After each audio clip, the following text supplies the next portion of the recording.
My name is Kayla. I am the Iris Ombudsman with the Board on Aging and Long-Term Care. This is Mary. She is the Family Care Ombudsman, and she will introduce herself when we get to that point. So today, we are going to talk about how we get to yes. So out of our day today, we will discuss conversations. We're going to have a lot of conversation. I would like this to be very informal. I'd like to open it up, like to talk about scenarios, different situations, and just be real. Let's talk real. We're going to talk about how no is not always the final answer, how to not accept no, how to keep moving forward and make sure that you are getting what is best for you. So a little bit of history.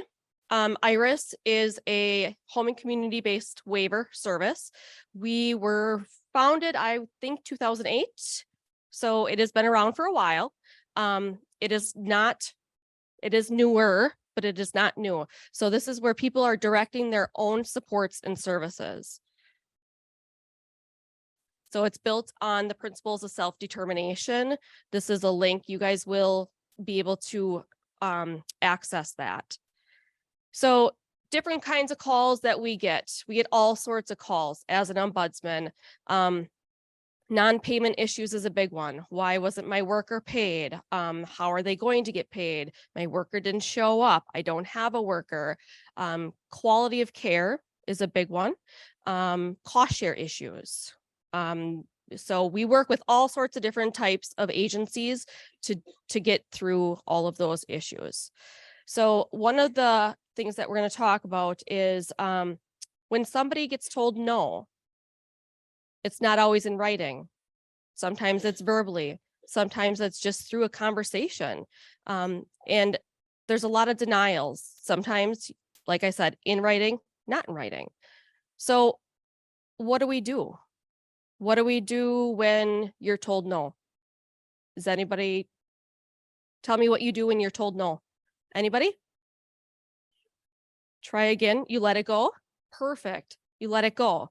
And why do you let it go?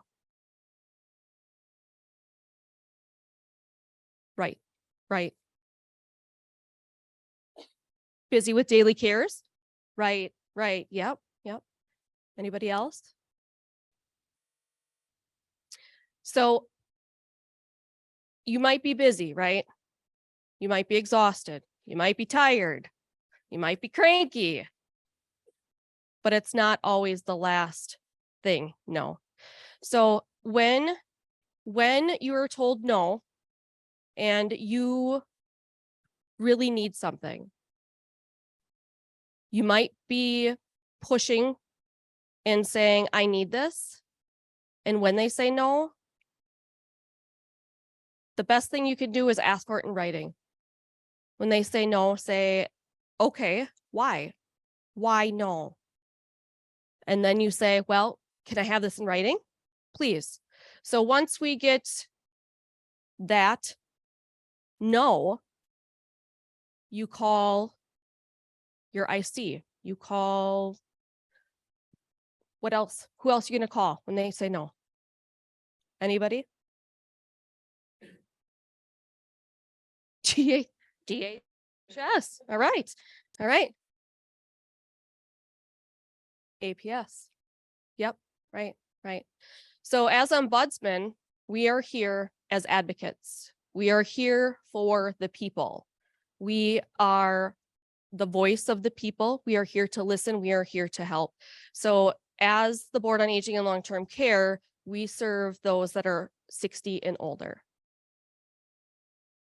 18 through 59 is through DRW.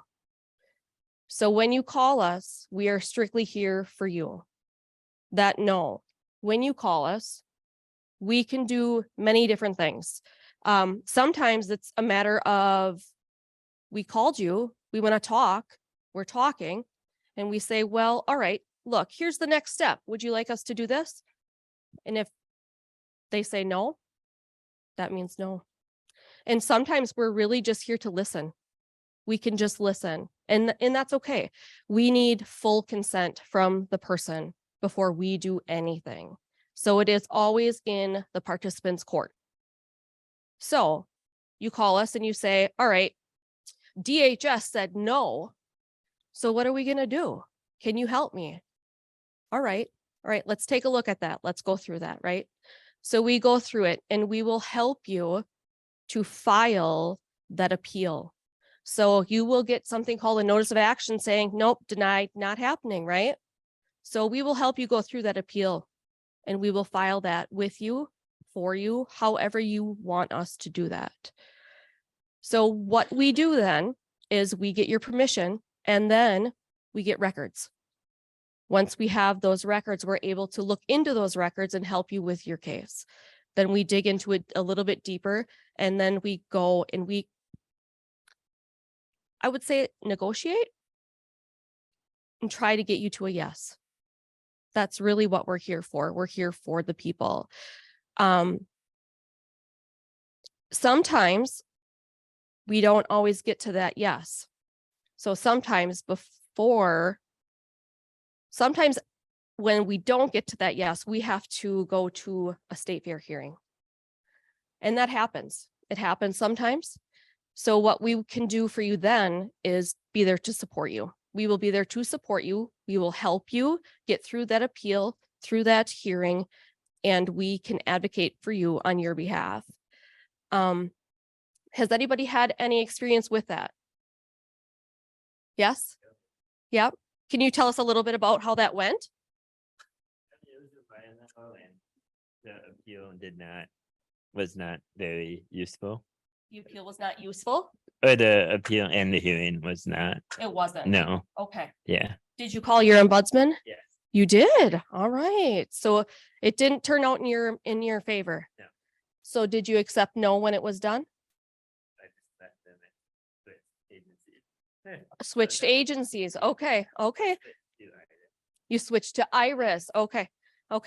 Yep. Sometimes you do get a no, and it's not always the final answer though. You can go back or you can switch.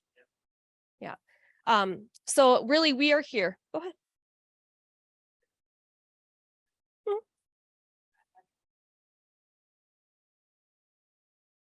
Yes. Disability rights, Wisconsin. So There's yes. So we are the Board on Aging and Long-Term Care. So we serve individuals that are 60 and older. Disability Rights Wisconsin serves 18 through 59 for advocacy. Is there any other questions? Oh, yeah. Yes, we do have brochures up here. Does anybody have any questions? No questions?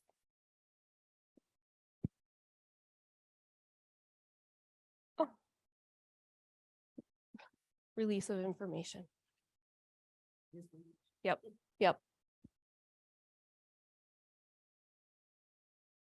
What? Go ahead.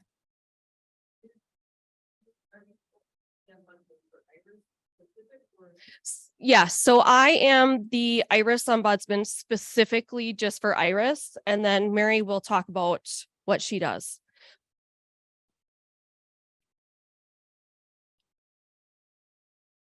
Yeah.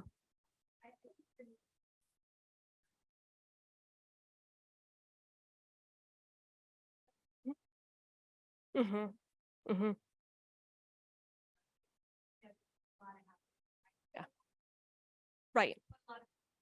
Mm-hmm. And even a notice of action, like what does that really mean? Right. Even now, it's notice of adverse decision, which Mm-hmm.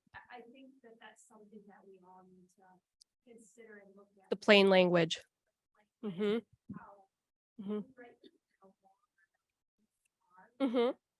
like when they're getting Right. a lot of words. Yep. Like when I get it, I'm like, oh, deny. Okay, that's my new thing. Yep. You know? Yep. And you do, you get lost in the words. You do. Yep. So right. Yep. Does anybody else have any questions? So assuming that's fair hearing. What does the S stand for? State. State. Yep.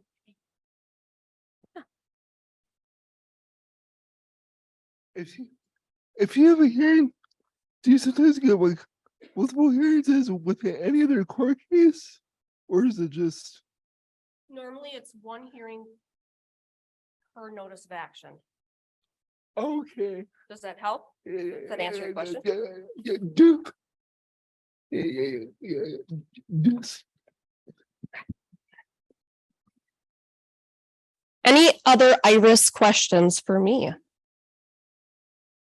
If you lose your hearing, can you appeal that decision? You can.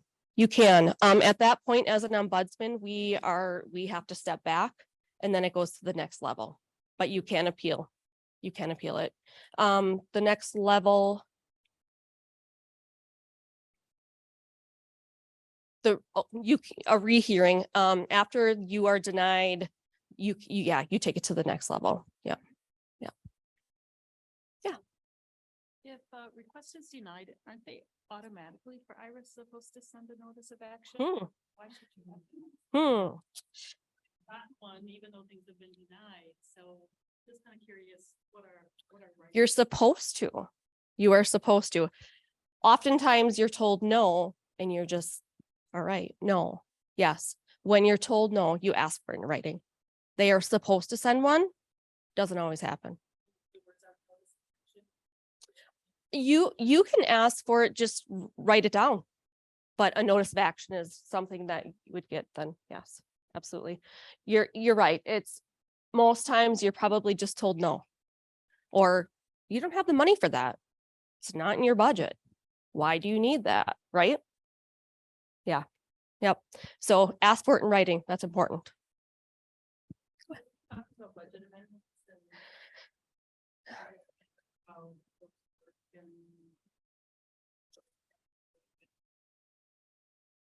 done, and, you know, when you're asking for budget amendments, with the different services need to be reduced, or that, Mhm. So I will not be talking about the budget amendment process just because I am the ombudsman, so I'm the advocate. I'm not an ICA employee. But again, when they tell you you don't have the money for that, or you can't have that, ask for it in writing. Yep. Yeah. Yeah. Clear online. Mhm. If you were to say, I think I need this because I have seizure disorder, is that in the eligible? So you would start at the ADRC. The ADRC would do like a screening Okay. financially, physically, you have to be eligible. So they would go through that screen with you. So that's where you'd start. That's your starting point to be eligible for IRIS. You have to go through the ADRC. And if they say, no, you're not, then would we reach out to you? Or No, Okay. no, that's a great question. No, but we wouldn't do that.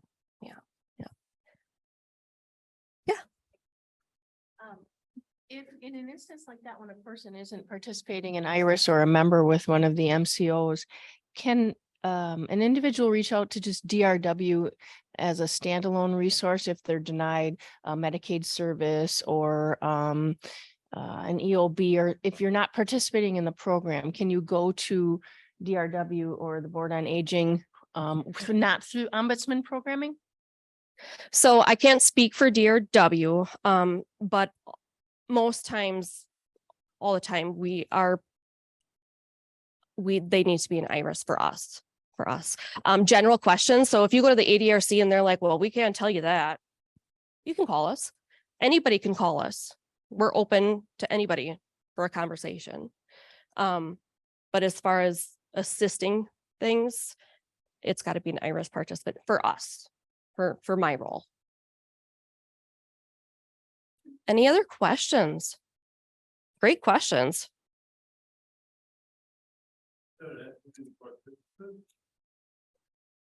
Say that again. Yes. So as an ombudsman, we have to have consent. Without the participant consenting, there's nothing we can do. We are not a mandated reporter. Right. So without that consent, we can't do anything. So how does someone give consent when they're, when they come up? Guardian. Yeah. Yes, absolutely. Yep. Yep, absolutely. Yep. Yep, good question. Any other questions? Have to receive a notice of action before you call on. No, you can call us at any point, at any time, you can reach out to us. And we can help you through that. If you don't have a notice of action, we can help you get through that and get one. Absolutely. Yeah. All right, Mary, you ready?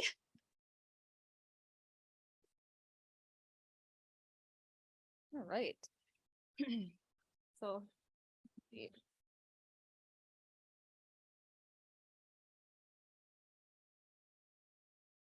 Some of my information will be, we already went over, so.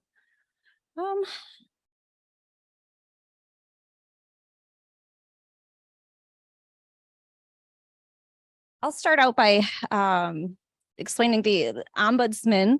The word ombudsman is a Scandinavian word. It's come in our society to mean helper or advocate. I think I probably worked here for about a few months before I could pronounce it.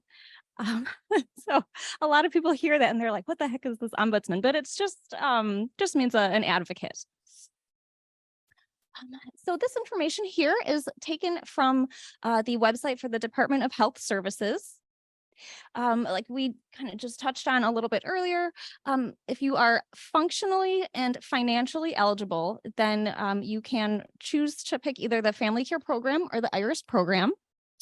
The ADRC, the Aging and Disability Resource Center for your county, is the place that you would start for that. If you have any questions related to eligibility or the application process, that would be the place to start. So you would, if you choose to join the Family Care Program, you would join and then you'd pick what they call a managed care organization. We'll refer to that as an MCO that is available in your county.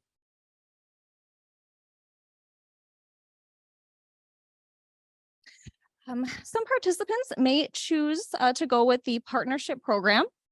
The partnership program is not available in all counties. So if you happen to be in a county where it's available and you are on both Medicare and Medicaid, then you may choose this option if you wish.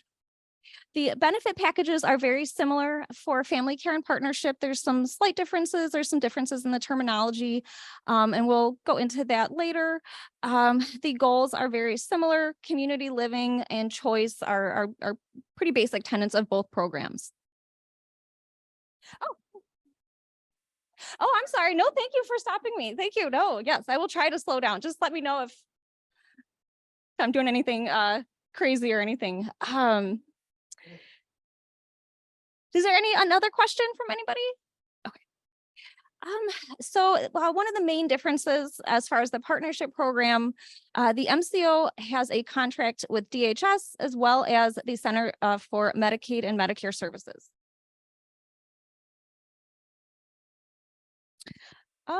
So I know Kayla touched on this already. I really wanted to make a point. If you only remember one thing out of my entire presentation, I would want you to remember and just understand that anytime if you are denied a service, if you ask for something and make a request for any service or support and they tell you no, they're supposed to give you that in writing. So you should get a piece of paper. They have exact formats that they're supposed to use. That is something we hear a lot. For example, I tried to request snow removal. They told me it just wasn't a service. That was it. I didn't receive anything in writing. So having that in writing just kind of allows you to take that next step. It has information on what the next step of the process is. Let's see. So the purpose and philosophy. Members have the right to appeal MCO adverse benefit determinations and to grieve any action or inaction of an MCO that the member perceives as negatively impacting the member.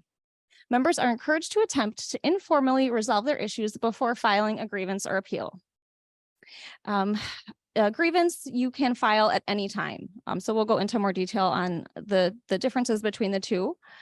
In the next line, the member's interdisciplinary team is usually in the best position to deal with issues directly and expeditiously. The member rights specialist within the MCO is the next most direct source of information and assistance. So a lot of people will ask, what is the interdisciplinary team? A lot of times you'll hear it referred to as the IDT, kind of for short. That would be the care manager, the nurse, and the member is supposed to be involved as well as part of the IDT. So that's what that is referring to.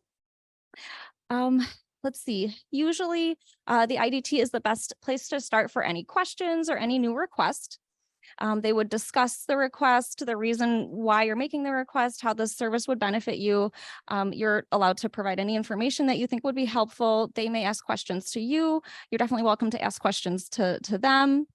And if it's not able to be resolved with the IDT, the member rights specialist is usually the next step. The contact info for the member rights specialist, they can be contacted by mail, email, fax, or phone. You can definitely ask the IDT for that information, or it's also on the website. And it is also located in the member handbook, which if you're on partnership, it's called the evidence of coverage. And then this last section, when a concern cannot be resolved through the internal review, negotiation, or mediation with the assistance of these individuals, the MCO's grievance and appeal process is the next step for resolving differences. So that is the member's right to the process. You have the right to, if you wish, go through this appeal or grievance process as the next step.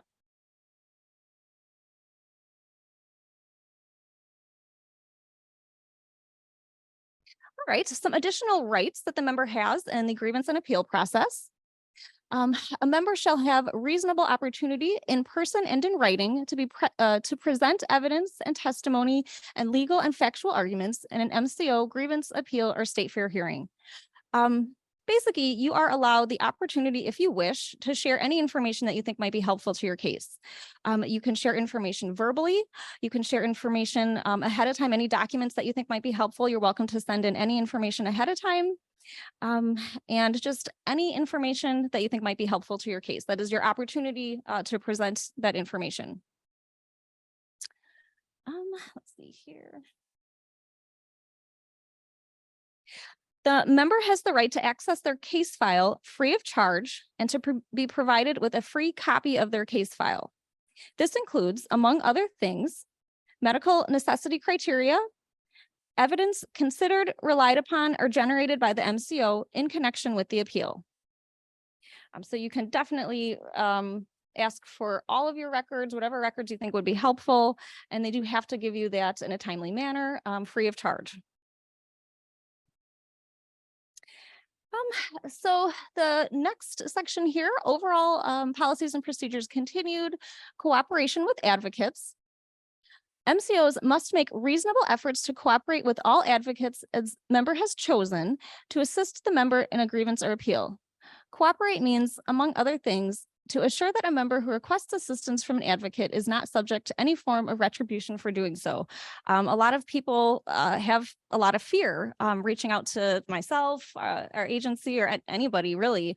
But of course, they're strictly prohibited from having any type of retaliation for requesting assistance. An advocate can be any person that you desire. It can be a friend, family member, medical provider, caregiver, ombudsman. It can be your power of attorney or guardian, just any person that you'd want to invite, as long as they're willing to join. You definitely have that right to do that. Let's see. Assistance in filing a grievance or appeal. The MCO must designate a member rights specialist who is responsible for assisting members when they are dissatisfied. The MCO member rights specialist must offer assistance to members in submitting grievances or appeals. Some things that the member rights specialist can assist with is they help with the scheduling of the appeal, the communication process, any documentation requests. If you have questions about the process, the member rights specialist can assist with those things. They don't participate. I think some people are kind of surprised. I think the title is maybe I don't know, I want to say misleading in a way. They don't actually participate in the appeal as an advocate for the member. So they'll be there to kind of help as far as running the appeal, but they're not a part of the appeal committee. And they don't necessarily directly support the member. They're just kind of an impartial person in the appeal process. The MCO must provide assistance with committing an oral grievance or appeal to writing and providing auxiliary aids and services upon request, such as providing interpreter services. So anytime that a member has an appeal or grievance, the member should be able to communicate in their own language of their choice. They should be able to participate as much as possible and should be encouraged to do so. So anything that's needed to be able to ensure that member can participate. So the appeal process. So there's some basic rights and things that are different, or I'm sorry, that are the same for the grievance and appeal. But I'm going to go into some of the differences. The two different processes are actually quite different. If you know that you're going to have an appeal coming up, or you think you even if you're just thinking about filing an appeal, I always recommend the first step is to contact any medical provider. You can ask, if they think that is something that would benefit you. And if so, definitely request some documentation. It doesn't have to be your primary physician. It could be a physical therapist, anybody that's able to provide some type of documentation. That's always just very helpful to have if you're going into that appeal. An appeal is a request for an MCO review of an adverse benefit determination. If you're in partnership, it is called a coverage decision letter. If a member is dissatisfied with the MCO's appeal decision, the member can request a state fair hearing. There is no MCO appeal for the loss of financial eligibility or calculation of the cost share. Those you would just go straight to the state fair hearing process. And the benefit specialist at the ADRC is definitely the person that I would recommend talking to if you have either of those situations. There may be unusual circumstances where there is no internal appeal, but generally you do have to go through that internal appeal process first. When I first started at the Board on Aging, you could do that. You could just say, I don't feel like dealing with the MCO. I just want to request this appeal. I don't know, it was maybe around 5 years ago or so, they did make that mandatory. So you do have to go through that internal appeal process first.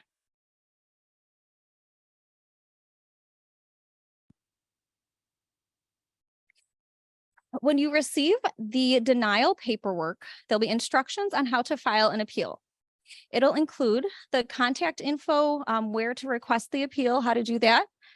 It'll have the contact information for the Board on Aging and Long-Term Care, as well as the DRW. So it'll describe right on there. If you're under the age of 60, this is the contact information for the DRW. If you're over 60, this is the contact information for the Board on Aging and Long-Term Care.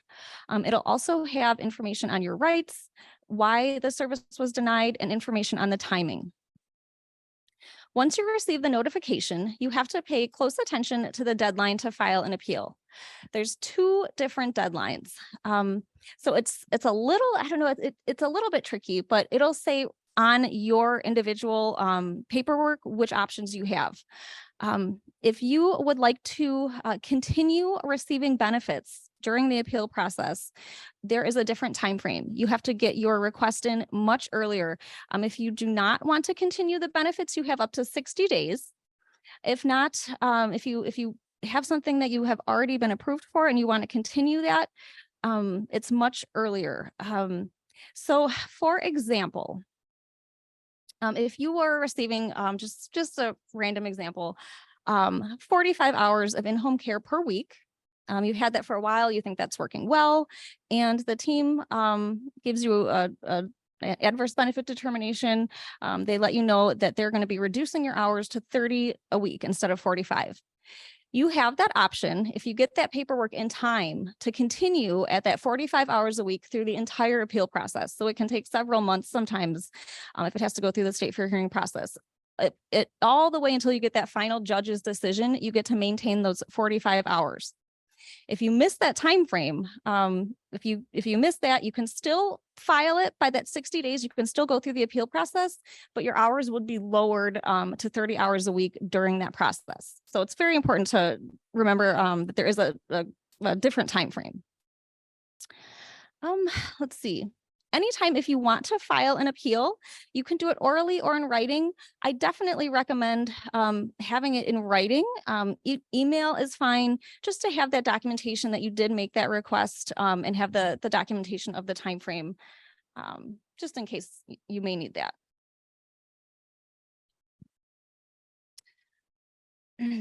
Once the appeal has been requested by the member or their representative, that starts the clock for the MCO. They have a time frame which they need to have the appeal process completed. If they miss that time frame, that would be one of those rare situations where then you could actually go ahead and request that state fair hearing without having the internal appeal. The MCO has 30 calendar days. The member can request an extension at any time for any reason. Sometimes people are just either something comes up or they're just not ready. They just want more time. So you can definitely do that. The MCO can request an extension, but there's much more, they would need to show good cause. It's pretty rare that I see that. You also have the option for an expedited appeal. Members may request an expedited resolution if the standard resolution timeframe could seriously jeopardize the member's life, physical or mental health, or ability to attain, maintain, or regain maximum function. Generally, they would have about 72 hours then to make a decision, and they still have that same option to file an extension even with the expedited appeal.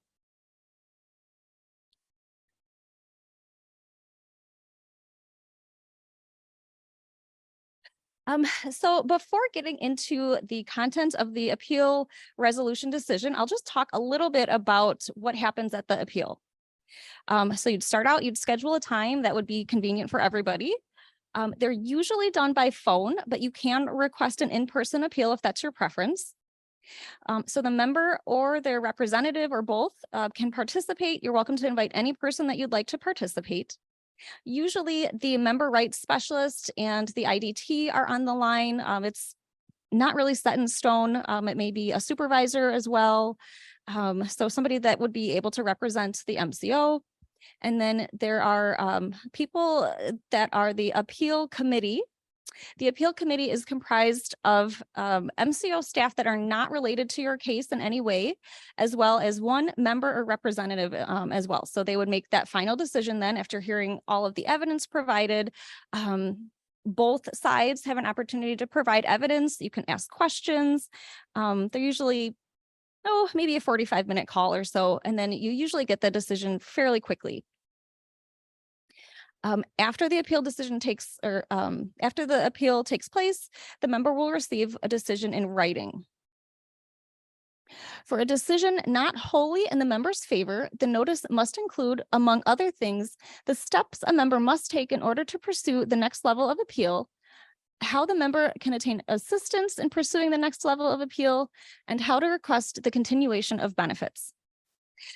So the timing is very similar as I had described earlier. There's two different timeframes for requesting a state fair hearing. They have one timeframe where you have quite a bit of time, and then they have another timeframe that's pretty quick if you want to continue those benefits. So it's just as I had described in my earlier example. If the MCO's decision is reversed through the state fair hearing process, the MCO must promptly provide the service. Oh, and I think I skipped over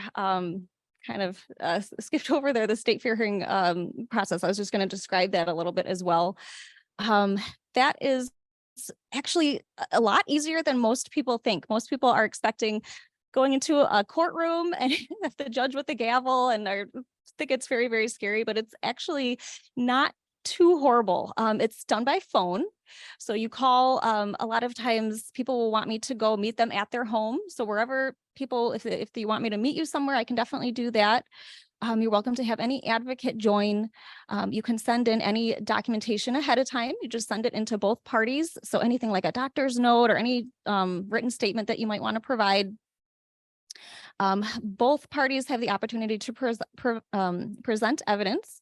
The MCO will present their side of the case. The member can present their information. The judge may ask questions. The different parties can ask questions. So that's the same thing, usually about maybe a 45-minute phone call or so. And then the judge will give their decision. And I will have an example as well if we have time. How am I on time? Okay. I don't, there's no clock on here, so should have planned ahead for that. So I've talked quite a bit about the appeal process, and I will now go into the grievance process. If a requested service is not listed in the benefit package, the member may receive what they call a non-covered benefit letter.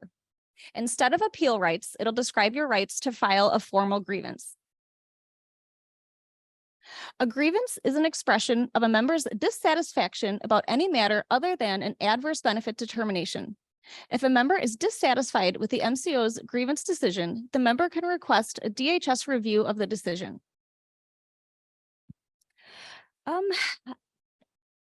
When I talk to, I get, generally we get calls if somebody has some type of concern or complaint. A lot of people express that they don't want to bother filing a grievance. They don't really feel the point of going through a grievance process because it's just going to go to the same MCO staff. They think it's kind of pointless. So I like to point out that part of the grievance process is actually if you're not satisfied with the internal process, you do have the option to take your grievance to the oversight agency with DHS. So that's one thing people usually seem pretty interested in. You can file a grievance at any time. I always recommend sooner is better than later. You'd have more accurate and updated information. You can request it verbally or in writing. Again, same thing, always recommend doing things in writing. Email is fine, just so you'd have all that information verified. You'd have the dates on there and everything.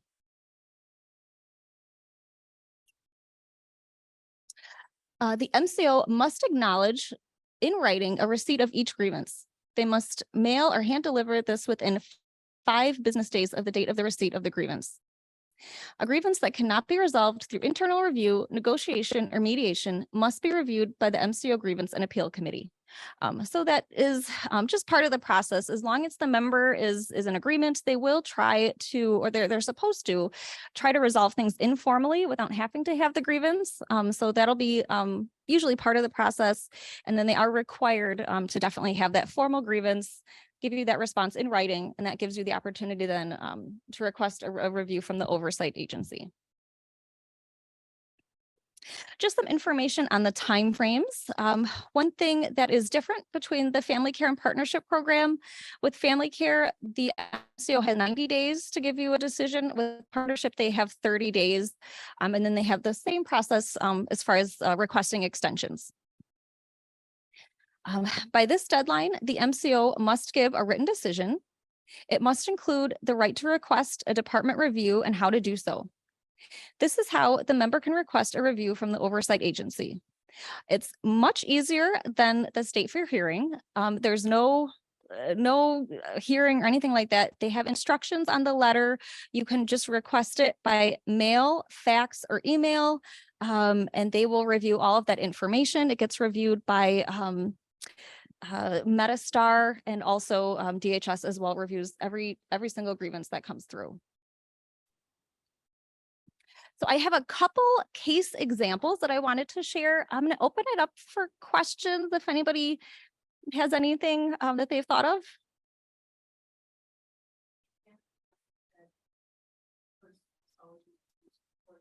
Hmm?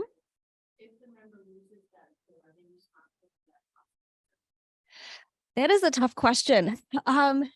You have to check a box that says that you acknowledge that you can possibly be financially responsible for that. But it would only be, I think they say something like if it would cause undue hardship or financial, it would like be a financial burden or something. I forget the exact terminology, that you wouldn't have to pay that. Generally, it's definitely something I cannot guarantee, but I've never seen it done. I think that's just very uncommon. It may be just something if there was like some out of the ordinary type of situation, they may try to get that money back, but it's very rare. I would maybe even refer you to the member rights specialist for the MCO. They may provide some better information on that. That's a good question, though. That was a tough one.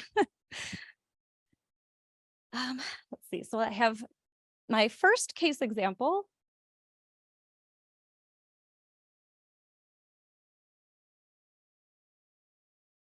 How am I on time now? The first case example is an appeal process. It went to the appeal and state for your hearing. It was a member denied a power wheelchair for use in the community. So that's a good one. It comes up from time to time.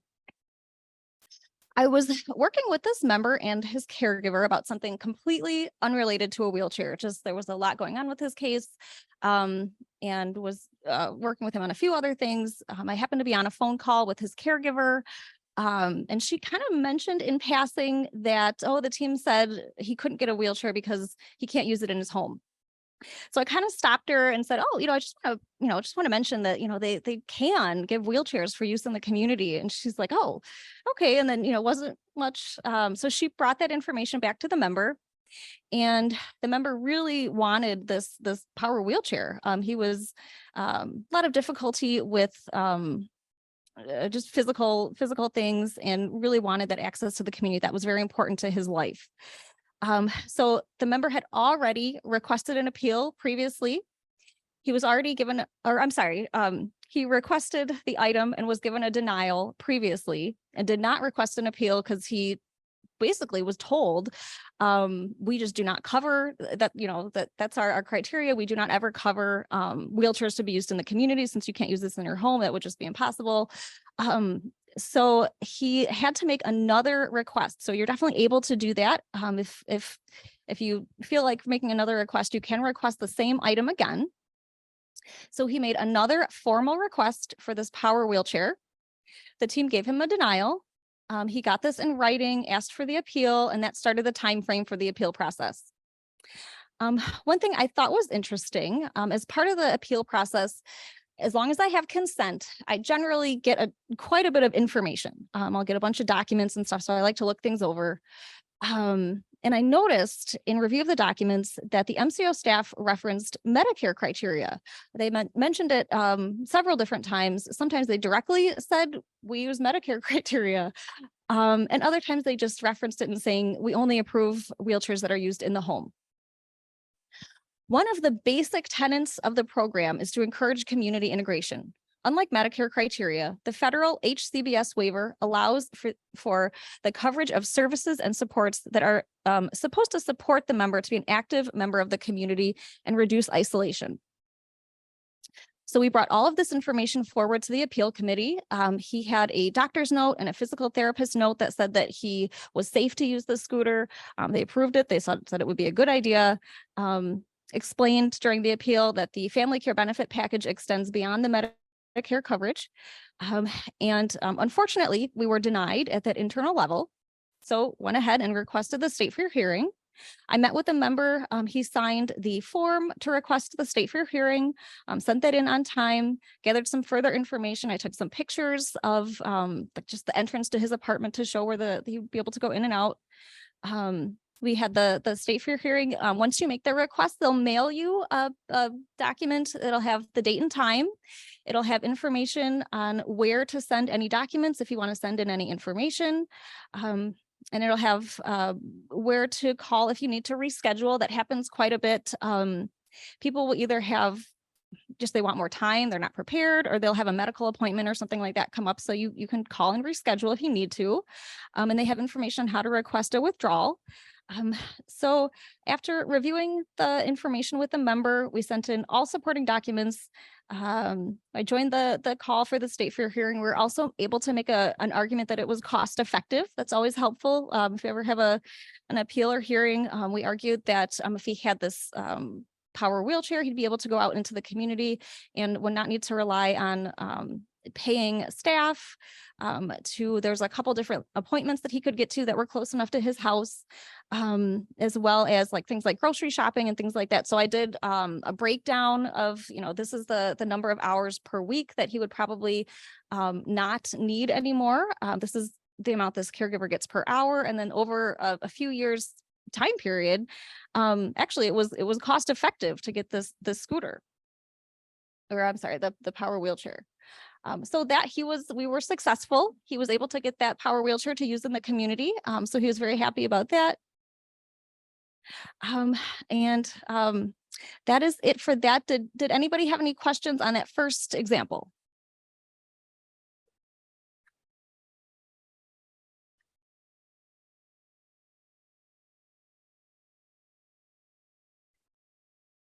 So I did have that conversation with a member. That was definitely something he wanted. The caregiver, they definitely wanted to reduce that. The hours, he would still maintain all of those other hours that he needed for any other cares, personal cares, anything else. That was definitely his choice to be able to do that independently. So you just kind of, every case is very different. You'd want to definitely have that conversation ahead of time. If there's anything that you are, if there's anything that you're going to be adding, that's very smart, because yes, a lot of times the MCOs will want to reduce other services if they can. So that does come up. That was a very good question. Any other questions? Yeah.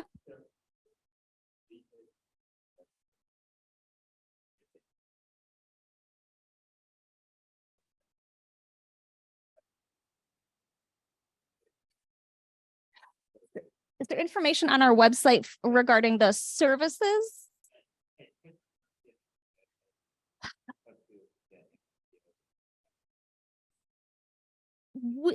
We do not. We have information on our role, like our contact info and things of that nature. There's definitely information publicly available online. The family care contract is online, so you can read through. It's like 1 million pages. I think it's maybe 800 pages or something. I can refer you to addendum 6. That's the benefit package towards the end of the contract. I don't know of a useful, yeah. They have a page of services, like commonly used services, so that's in the Irish handbook. I just noticed that there's a lot of denials of common services. Yeah.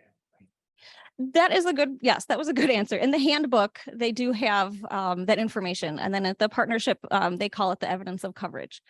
So it's out there. It is, gosh, no, it's tricky to find. Absolutely. No, you have to spend all day reading to find the stuff sometimes.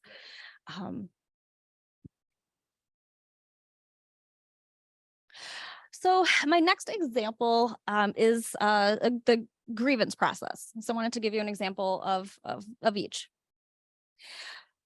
One of the reasons that you could file a grievance, you can really file a grievance anytime you're not satisfied. If the quality of services from one of the contracted providers is not satisfactory, that's one of the many reasons that you could file a grievance.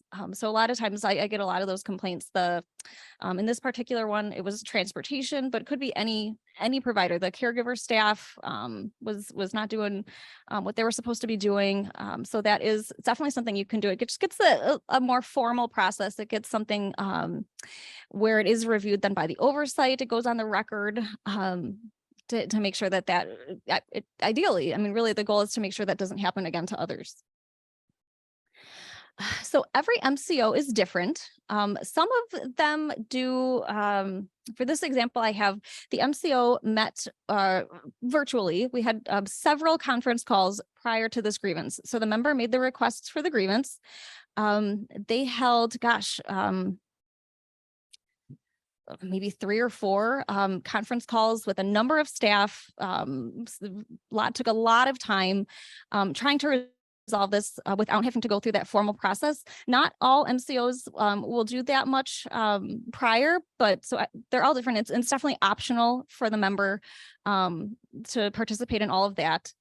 In this case, the MCO actually updated their policies for when a member has a complaint regarding a contracted provider. So I thought that was a little bit of a success right there. They reviewed all of that in detail and made some changes and updates to improve that process. If the member was not satisfied with the MCO response, let's see.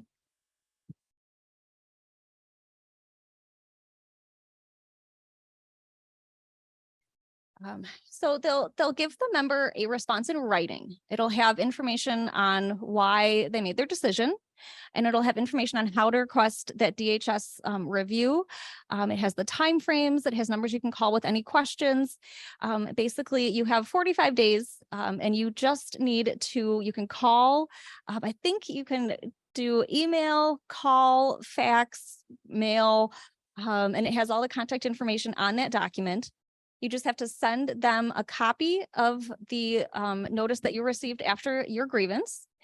And you're welcome to send in additional information if you wish, but you don't need to. It's very simple. That's all you need to do. And they will look at all of the information.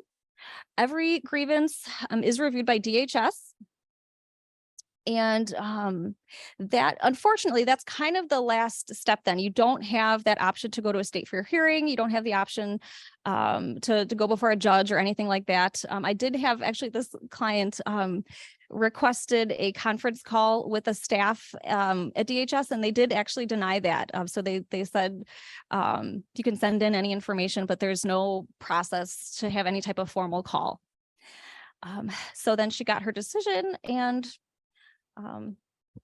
that was it. So that's kind of it. Those are the two processes, the grievance and the appeal process.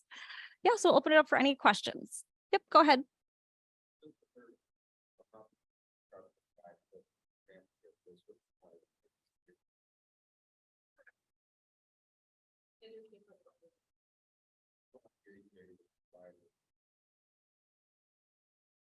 Yeah, all of the information I shared is specific to the Family Care and Partnership Program. Yeah, go ahead.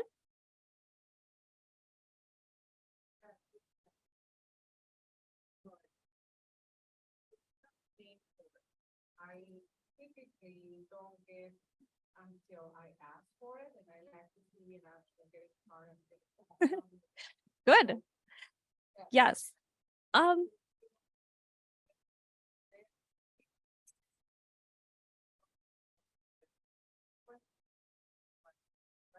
Where is that? So we decide whether we have to go on grievance or. So are you referring to when you first make a request for a service, you first ask the team about anything that is called, so if you are on the Family Care Program, it's called the Notice of Adverse Benefit Determination. It used to be called years ago the Notice of Action. A lot of times you'll still see it referred to as the NOA, but it's an Adverse Benefit Determination.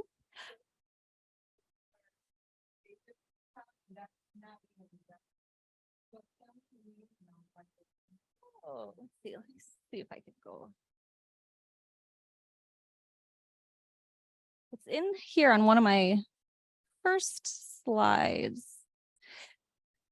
So if you are in the Family Care Program, it's the Adverse Benefit Determination. If you're in the Partnership Program, they call it the Coverage Decision Letter. And really, if you don't remember it, just say, I want it in writing. But that's a pretty smart idea to have that exact terminology.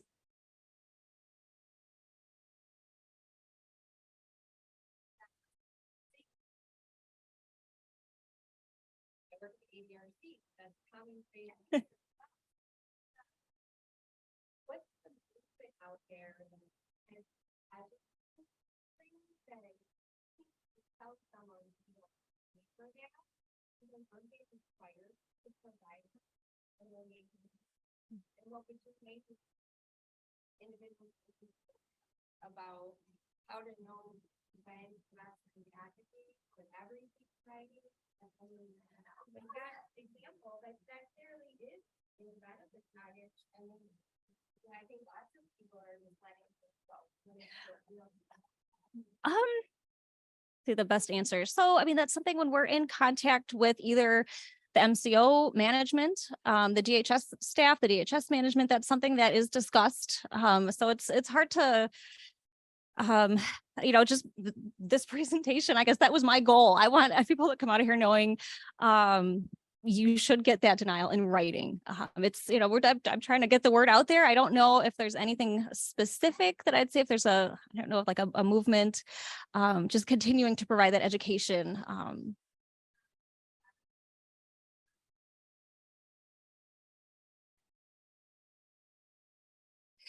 So, either way, even if it's not in the benefit package, even if you ask, I had a member recently ask for like living room furniture because she didn't have money to buy living room furniture.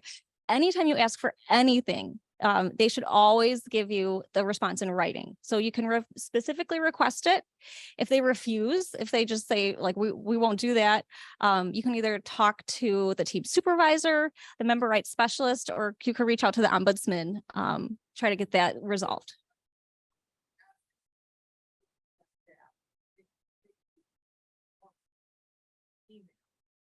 Because I thought I shouldn't be asking, which I found out, I should be asking the ombudsman to tell me something that I should be told. So it's like when and it's clear, it's there. Yeah. Just let them know, I think it's probably they don't, they may feel and perceive it like adversarial, but I think it's. Yeah. It's worth it and give it to right. I had a care team that didn't know, that was part of the grievance process. Then they, that was part of their grievance response was we provided the staff with this education. Now they know that they have to give that response in writing. That is something, yeah, it is something we hear, often. So.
Call that hotline and they'll either direct you to, yes, we can help you, you do have a legitimate, or sorry.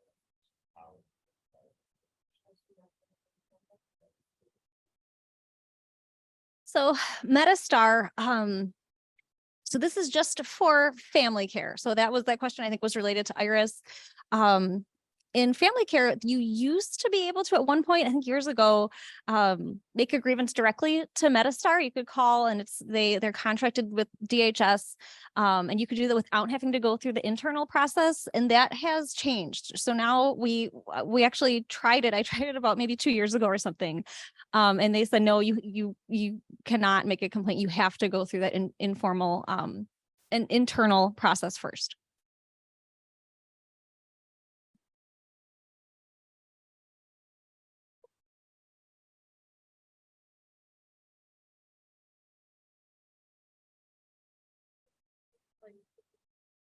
Covered benefits.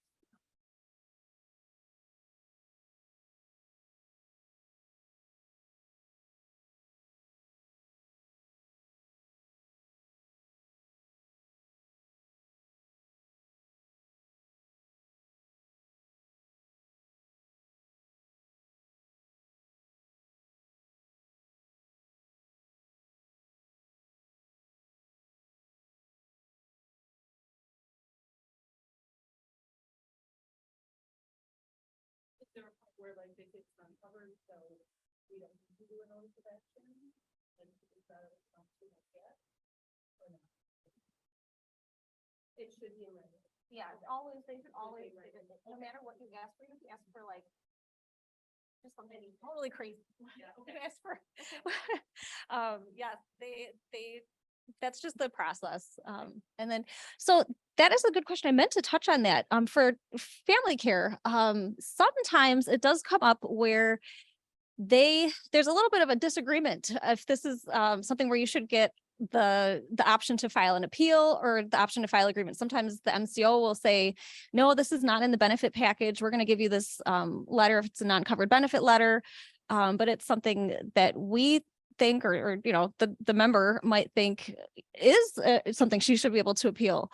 So that does come up sometimes. That's definitely a good time to reach out to the ombudsman. I think we could ask. They have contract specialists with DHS that we can ask and kind of go get into the weeds with some of that stuff.